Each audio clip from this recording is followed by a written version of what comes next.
And welcome back to Miniature Dragon Comic Review, coming to you live from Seattle, Washington. As always, I'm your host for the evening, Daniel Doc Gentry, and with me are Woody and Alex, our comic gurus. Hello, gentlemen. Hey. Hello. Hello. Hey, so I have a question, because we did it last week with the Captain Marvel. Have both of you guys seen the movie? Yes. Actually, Alex and I need to Yeah. get together and film a review of it. I am the odd man out. I have not seen it yet. I liked it. Do it. It was a fun movie. Save it for the review. Okay. Fair enough. You should save it for the review. I was just wondering, because we did it, and I didn't know if you guys had seen it. Well, mostly because I didn't. But I remember that you said that you saw it, Alex, through other means. So, yeah, I feel really odd man out. I'm more excited about Infinity Wars than I am. Yes. Hell yeah. Well, I will say that I was looking forward to going. I was really excited to see the movie. Shannon was skeptical because she, heard some of the bad things people were saying about the film, which I don't know. I only heard good things, but I made her go, and she was absolutely in love with the movie. I was worried that because everybody was saying so much good things about it, and it was always on top of things that don't usually keep things going, like Fandango and stuff like that, it was a flop, and that they were because that's what they'll do. They'll take a movie that's stunk, that they dropped a lot of money into, and then they do these things where it's the first thing you see in Fandango and stuff. Right. But way off topic. Sorry, guys. Going back to what we're here for, we are going to do an indie comic today called V Card, as you can see on the picture, and I will hold up my signed copy. This is by Dallas. I never asked him how to spell his last name, or say his last name. Casavant. I hope I'm saying that right. Alex and I actually got a chance to talk to him for a little bit. At his booth at Emerald City Comic Con. And so before we get into this, the interesting thing was he doesn't want to be a comic book writer. He wants to be a playwright. And that's interesting. Yeah. And so his concept of what better way to show the material than everybody hands out a script. What if I put my idea for a movie into a comic book kind of thing? Show what I can do. And it was... Sorry, go ahead. Oh, he's not the first person to do that. No, but talking to people, yeah. I never claim that this is the first thing. I'm saying it's a neat idea that somebody did, and that his first jump in was Emerald City Comic Con. He had this layout. The cool part about this is I was going to link it today, but I just didn't have time. Everybody, I'm working on the wand thing. But you can go to YouTube, and the first issue that we're going to review today is actually an animated YouTube video from him.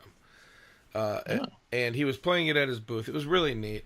But we'll jump in on this. I usually give the thing to Woody for a history, but there is no history of this one. Like we said, that's true.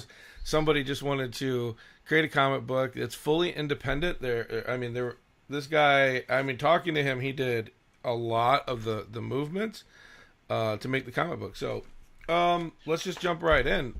If I may, there is a little bit of history, because what you were saying actually was how the movie Oblivion got made, where the guy had produced a graphic novel and then used it as a spec script to get the movie greenlit when nobody would touch the movie before.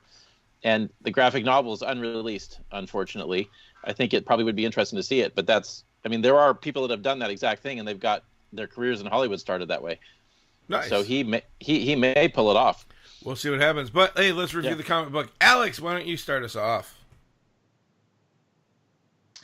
All right. So I felt like this was a good read. It had a nice comedic kind of effect with the characters. Not to go into any kind of spoilers, but I like the setup of how the motivation of the characters and the world. So the world has vampires in it. And it's kind of a coming to age, well, as a vampire goes, coming to age story where taking your first bite is like the equivalent of going through your virginity, and how important it is, and how his parents, their experiences, how his father is a vampire and his mother was a normal human that was transformed into a vampire, how they kind of interplay, and also just how like the rest of the world is, how vampires and normal human society interact with each other. As art-wise, I thought it was a very enjoyable style. It does lean a little bit more on the stylized, kind of the cartoony, but at the same time, I think it really works with the tone of humor and just the way that the characters express themselves. They give them a unique bite, so to speak. And as lettering, I didn't see any kind of problems. I didn't see anything that was like that was weird or anything like that. I think this is not too bad of a property. The only thing that kind of regret was not picking up his other 3 books after number 1. Because if I recall right, he had 4 when we were taking a look, right, Doc? Yep, he had 4. Oh, okay. Yeah, no, that's... Yeah, what was your take on it, Doc? Actually, I was thinking about everything that we've ever done. That's pretty high praise from Alex. I wish I had picked up the other books while I was there. is very interesting. Listen, the art... Hey, there was only one other time that I've made a 5-star review. That's true. That's true. I hastily picked this, I picked this up and I started going through it, and I thought that after how he told me this came about, I was concerned that the comic book itself would be like hastily done, that it wouldn't feel like anything unique, it wouldn't have the old school paneling, stuff like that.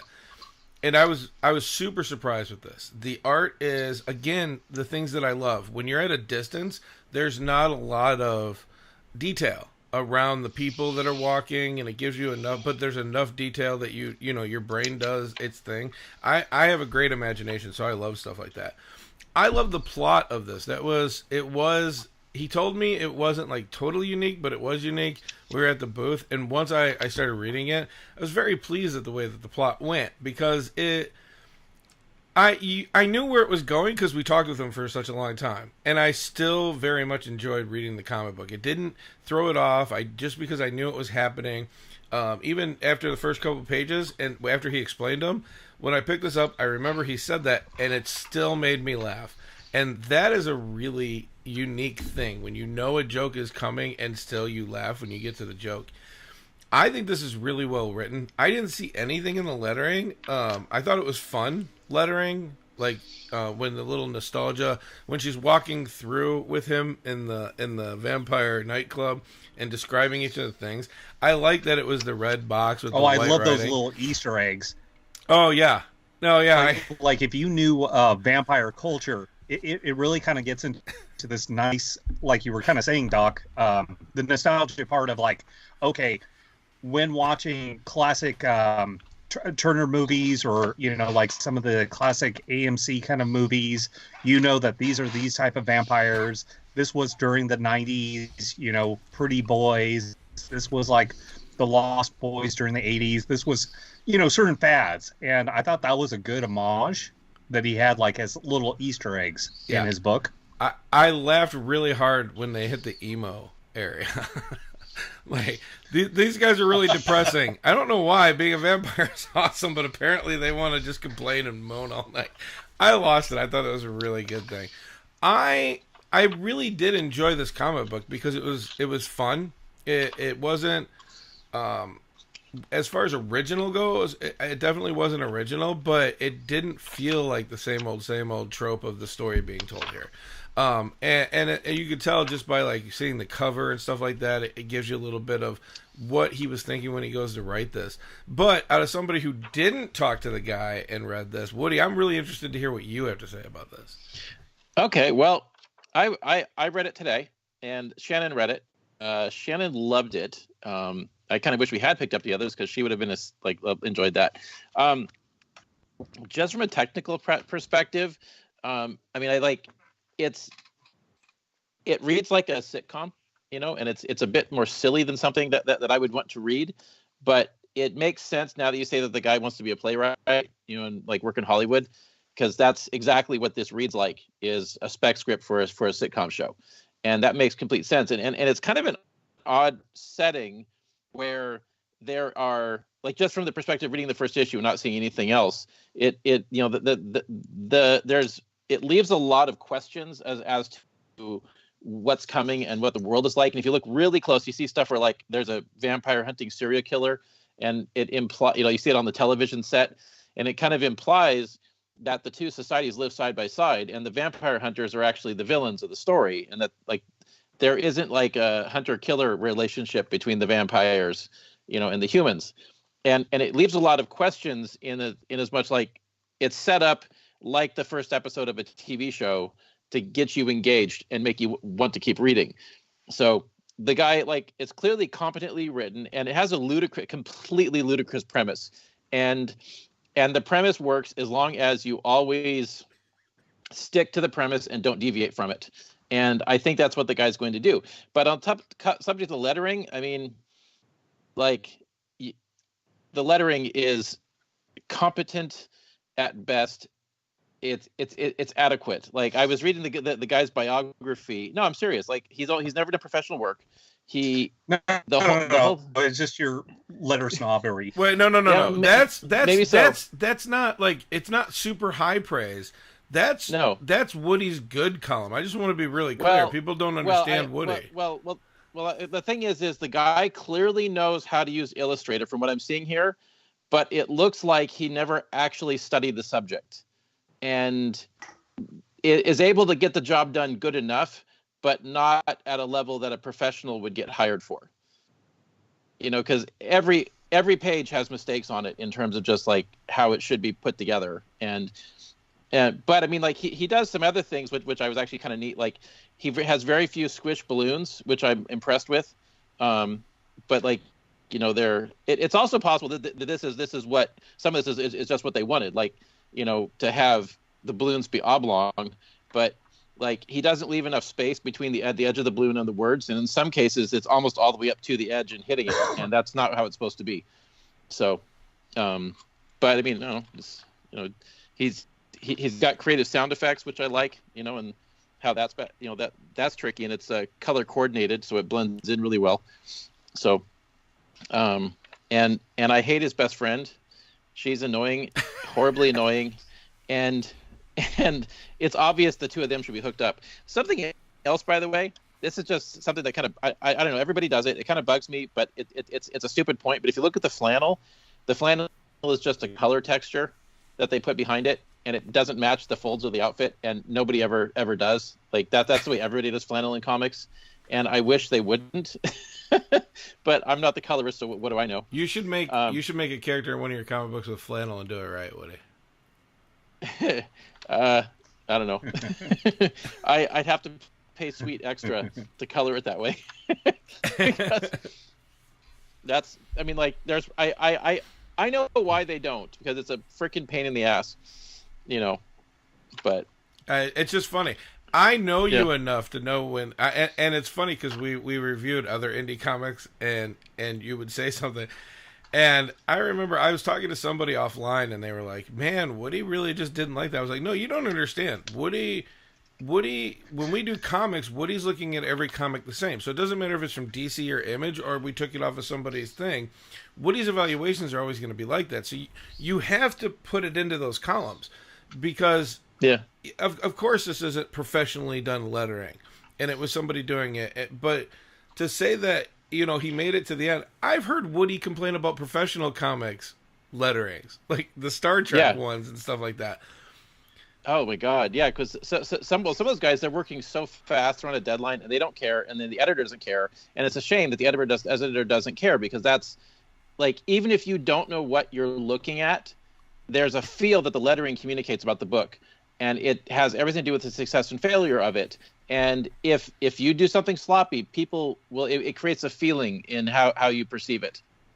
And there are some sloppy things that everybody does, and unfortunately, some of those sloppy aspects just continue to convince the indie crowd that they can get away with it too, and it really shouldn't be that way. So if you're putting out like an Image or a DC or a Marvel, you expect them to not have those small mistakes. I understand that. Absolutely. Yeah, and actually the lower you are on the totem pole, the bigger the burden you are to do it professionally. Really. Yeah, yeah. We've talked about this one before, where the lower, like the more indie you are, the more you have to output something that is amazing. Yeah, and I do like how he put the music notes on the, like how he handled the music sound effect. That's really clever, and I will probably want to use that myself at some point. Like, I like how he did that, and that's really, really smart. And it's kind of like, God, I hope this guy doesn't hear this. I don't want to insult his I don't want to like insult your work, but you really need to pick up a couple of books on how to do this. So, but something else though that I found very interesting is that like this dude was clearly a G.I. Joe fan, and like I've read some of the same books that they were referencing when they were writing this, and like I don't know if you guys noticed this, but the bat on the picture of the issue 2 has the tattoo from the Storm Shadow clan from G.I. Joe. One that Storm Shadow and Snake Eyes have on there. I didn't notice that. That's pretty good. Yeah. And something else too, and this might come my last point. Like this is where I know the guy does know what he's doing and should be able to, like, the way that they put the crash sound effect there when the samurai guy came crashing through the wind, that like the boards, like that's not an easy thing to do. It's easy in terms of the technical aspect of it, but that effect right there probably took him 2 hours. Right? So like that's, or at least an hour, to do that. And that is a bit of work to do an effect like that, to create the 3D aspect, to how the guys in front of the sound effect, some of the boards are in front, some are behind, and to create that effect is not a simple task. So this, like, yeah. So yeah, I mean, I don't think you should apologize. I think if somebody, this guy was kind of excited for us to do this, and I think it's because when something's your first or second or even third one, let's just be honest. If we get into the professional comic books, we can get nitpicky and find mistakes in every single comic book that we pick up as something they could do better. I think it's amazing that this is the first set. He did it with 3 people. Alex and I were talking to him. There was like no editor, no, like the normal grouping of people that you would need to make a comic book and push it out. And like I said, high praise, both of you. Like, I wish we picked up the other ones. Like, I can't think of anything better to say than I wish I had the rest of them. You know what I mean? And Woody, I got to tell you this because I was going to do it the whole show because it makes me laugh, but it's starting to annoy me. I only have half your face in the frame. Can you go over? Really? Oh, well, I'm sorry. I can only see what I see at my end. No. It was hilarious for me for a while, but now it's starting to get to the point where it's not funny. Okay, well, I didn't know I was out of frame. I just was looking at my screen, and I know where I am. It's me. Something Alex, else, though. But hold on, Woody, because Alex was jumping up to say something when I said talking, so. If that's okay. Yeah, totally. Okay, so I wanted to say on something that was interesting point within it. So Dallas, when we were talking to him, he was talking about he wanted to take a script, a movie, a play script, and, to get it out there, he was turning it into a different medium. I have to say that that's actually very commendable on that part. Utilize the tools and the things that you have available, the resources that you have at hand. So the question comes up is, like, does he really need, like, say, Scott McCloud's book on writing and the guides about comics, or like these other things that talk about how to do comics? Because if his attention is to still get into Hollywood, then, it is a good, like, medium to understand because of visual storytelling, but at the same time, this isn't what he was trying to create. So it's like, do you go forward and continue to be a comic book company, or do you try to pursue your dream of trying to be a playwright? And, there are some similarities. There are some parts that definitely take inspiration from both.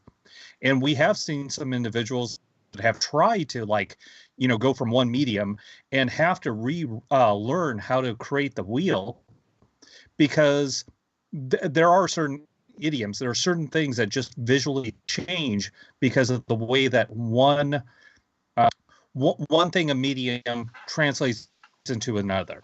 A novelist doesn't necessarily make a good comic book writer, but there are good novelists that do make good and just fantastic comic books. No, I think you got a good point. For the guy doing... Sorry, I think you got a good point, but Dallas didn't do the lettering. I'm looking at the book. It's Sean Reinhardt. And hold on. And he said that, I mean, that it's on here that he's like worked on things like Angel of Attack. I mean, obviously he's done a ton of other things. So I wonder, though, but we've talked about this before, and I just wanted to bring it up. The bubbles are made first, the lettering's put in next, and if you're working on a short budget, right? That's backwards. The lettering's done. The letters are done first, then the bubbles are made to match the letters. Right. So either way, it doesn't matter. What if one's put on before the other one's done? Then you're going to get these little things like touching the top of the bubble, not fitting in because of money constraints. He, what is he going to do? Put a lot of money into this to get the first one perfect? I doubt it. I'm actually super impressed that it's as good as it is for something he was getting out for a different medium. And what you were saying, Alex, I agree with. He took one medium, did something else with it, and it turned out good. And how many people could say that from one aspect to another? Well, the thing I want to point out is, like, we've looked at other books, right, and by other indie creators, and you can pretty much tell when it's their first book. And this doesn't read like somebody's first book at all, because it's clearly was written by a guy who's a polished writer that has studied his craft and knows what he's doing. And he also was smart, and he picked an artist who was the perfect art style for the project, who knew how to communicate in the medium. Because you're looking at this, like, we've got a panel, it's a perfect 8-panel layout. And here's another one, it's another perfect 8-panel layout, but set up with a kind of a creative placement of panels. And here's a 9-panel, here's, a 12-panel layout, good Lord. But it's like 9-panel, I mean, here's, mixed, but like, you're just looking at this and it's like, this is a technically well-constructed comic book. And so what he did was he found somebody who knew how to tell a visual story well to match his project, and probably didn't have to have arguments behind the scenes with the guy about why he's doing it wrong or setting it back for redrawing stuff. Like, he picked a guy that knew that got it. Why are you laughing? Because I'm laughing because I know you, and so yes, but I've had those problems. Yes, with people. And that's why I'm laughing, because you can tell when something's from experience, and that was definitely experience. Yeah. Well, Alex knows what I'm talking about. So, yeah. But I mean, this is a technically well-constructed comic book by somebody that knows how to do visual storytelling well. And so, I mean, like, he surrounded himself with competent people. I mean, my criticisms of lettering aside, I will just arguably say there's things here done wrong, but at the same time, I only found one spelling error in the whole book, and it wasn't in the story.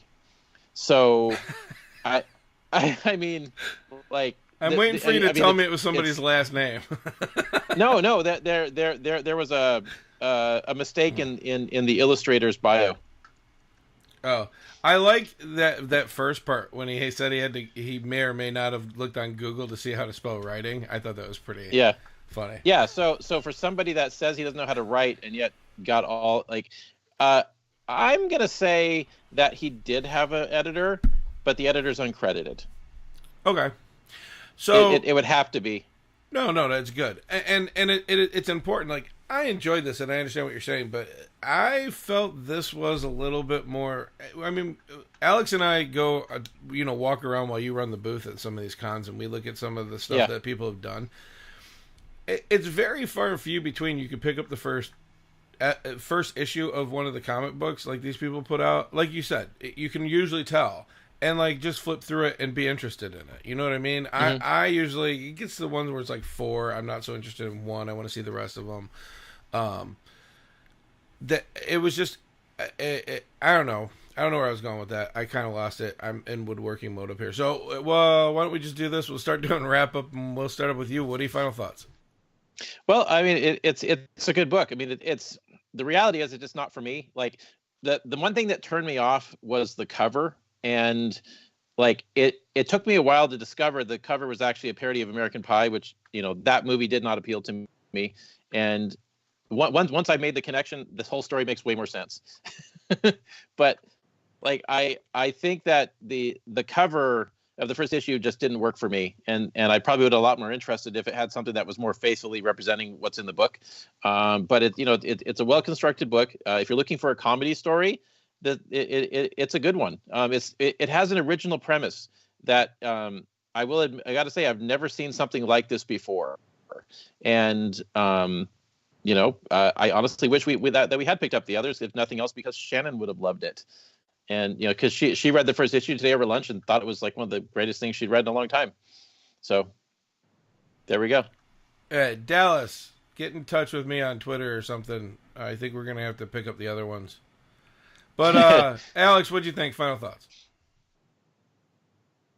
So I definitely enjoyed this book. It is definitely something that I always say is like, you know, check it out for yourself. But this is definitely a series that I'm going to pick up the next time that either get to a con or get to a place where being able to pick up the rest of them. You know, as it's been really interesting, you know, hearing all the different points of view, I think it's kind of also interesting to think about like doing an homage or a parody of a cover. Does it necessarily mean that you have to have that tone within the rest of your book? Because I've seen plenty of homages or parodies of covers, and yet it has, or even the straight part of like a cover that has nothing to do with the issue. Yeah, he's food for thought. Just to let you know, Dallas take a bite out of it. Dallas is in the chat, and he said that he's going to send us the link to get 2, 3, and 4. Cool. Am I in trouble for my opinions? No. You can never be in trouble for opinions, Woody. Don't. Yes, you can. You can if the people aren't ready for it. But we did ask everybody that we picked up the comic book if they would let us do it on the show for the indie comic. So if they don't understand that, if they did something wrong, they're going to hear about it. That's not on us. I'm sorry, Alex. I didn't mean to cut you off. I just saw that he wrote in chat, and I want to say something. Go ahead. No. I'm actually really happy that Dallas was able to. It would have been great that if he was actually on our show, but I understand schedule and other things of that nature. You know, sometimes it doesn't line up, but it was great that he was able to at least do the chat. But I would definitely say sink your fangs into this and enjoy. Doc? Yeah, so my final thoughts. I kind of missed something when we were going because we got into talking. One of the funniest things in this is the fang. They have a conversation about how long fangs are. I'm not going to ruin it because it was hilarious to me, and I just think that you guys, it was that was one of the more genius, funny things.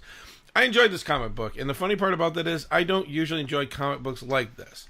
I'm not usually that kind of person. I will say though that I knew what I was getting into when I picked this comic book up, and I did enjoy it way more than I thought I was going to. Nothing jumps out. How much? Sorry, go ahead. How much is this book? I don't see a price on it. Is that another, like, you want to put that into? I think he was $5. I think we did $5 or something like that. I don't remember. Okay, yeah, because I guess if he's listening, put me down for 4 more too, because Shannon wants to read the rest of the series, and I want to get it for her. He's gonna give us the link. We got this. So okay, all right. I really did enjoy it. I'm kind of. I'll be honest with you. If 2, 3, and 4 are like 1 when we pick them up, I'll be really disappointed to think that this isn't something that's going to go forward. You know what I mean? Like, it's such an. He said ka-ching. It's such an interesting premise and an interesting world too. Like when you think about it, even take the comedy portion out of it. This all vampire world where humans and vampires like exist, and the possibilities of that, like it's nothing like what the normal video game or the normal tabletop gaming is. Outside of that, though, don't correct me. I have a final thought I wanted to mention, if that's okay. If you can interrupt me. Listen, I'm in my final thought here. I'm trying. Okay. Go ahead, Woody. Well, it's since he's listening, something I wanted to say just from like a point of interest is that, like, for me personally, I do not like sitcoms, and I find them very cringeworthy.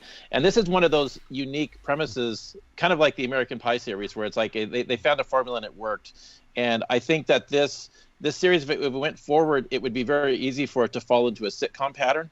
And I think it would hurt the story if that's what happened. That I think that it's you have an odd premise, you have this unique thing, and like I don't know what's happening going forward. It looks like he's going to get the girl, maybe he won't. But I think this is one of those stories where, like, the unique aspect of this original story, it's different, and the formula of the story going forward should stay different. And to fall into like a sitcom pattern, I think would really hurt it. Man, but he would take away from what makes it great. He could go from this into like making fun of Twilight into like it could be this great big hilarious train.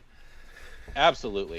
No, that would be amazing. Hey, find us on, watch the links. You can see us. All of us have our Twitter links underneath our names here.